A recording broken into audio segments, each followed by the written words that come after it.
କୋରଡ଼ା ଗାଡ଼ିଆ ରାସ୍ତାରେ ବାଇକ୍ ଦୁର୍ଘଟଣାରେ 3 ବର୍ଷର ଶିଶୁପୁତ୍ର ଗୁରୁତର, କଟକ ସ୍ଥାନାନ୍ତର।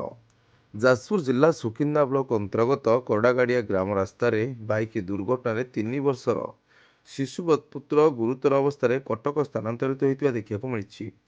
ସୂଚନା ମୁତାବକ କୋରଡ଼ାଗାଡ଼ିଆ ରାସ୍ତାରେ ବାଇକ୍ ଦୁର୍ଘଟଣାରେ ସ୍ଥାନୀୟ ବାସିନ୍ଦା ଶିବ ମୁଣ୍ଡାଙ୍କ 3 ବର୍ଷର ଶିଶୁପୁତ୍ର କୃଷ୍ଣା ମୁଣ୍ଡା ଗୁରୁତର ହୋଇଯାଇଥିଲେ। ଦୁର୍ଘଟଣା ଘଟାଇଥିବା ବାଇକ୍ ଆରୋହୀ ଘଟଣାସ୍ଥଳରୁ ଖସି ପଳାଇଥିବା ବେଳେ ପରିବାର ବର୍ଗଙ୍କ ସହାୟତାରେ ଶିଶୁପୁତ୍ର କୃଷ୍ଣା ମୁଣ୍ଡାଙ୍କୁ ଗୁରୁତର ଅବସ୍ଥାରେ ଉଦ୍ଧାର କରାଯାଇ ସୋମବାର ରାତିରେ ସୁକିନ୍ଦା ଗୋଷ୍ଠୀ ସ୍ୱାସ୍ଥ୍ୟ କେନ୍ଦ୍ରରେ ଭର୍ତ୍ତି କରାଯାଇ ପ୍ରାଥମିକ ଚିକିତ୍ସା ପରେ ତାଙ୍କର ଅଧିକ ଚିକିତ୍ସା ନିମନ୍ତେ ତାଙ୍କୁ ସ୍ୱତନ୍ତ୍ର ଆମ୍ବୁଲାନ୍ସ ଯୋଗେ କଟକ ବଡ଼ ମେଡିକାଲକୁ ସ୍ଥାନାନ୍ତରିତ କରାଯାଇଥିବା ସୋମବାର ରାତି 10 ଘଟିକା ସମୟରେ ଦେଖିବାକୁ ମିଳିଛି।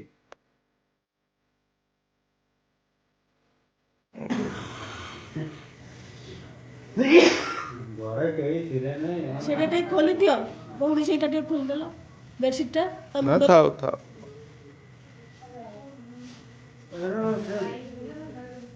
ଛୁଆ ଲୋକ ଜାଣିବ ଯେ ତୁ ସେ ପାଖରେ ବସିଥା। ବାଡ଼େଇ ପଳେଇଛି ବାଇକ୍ ବାଲା।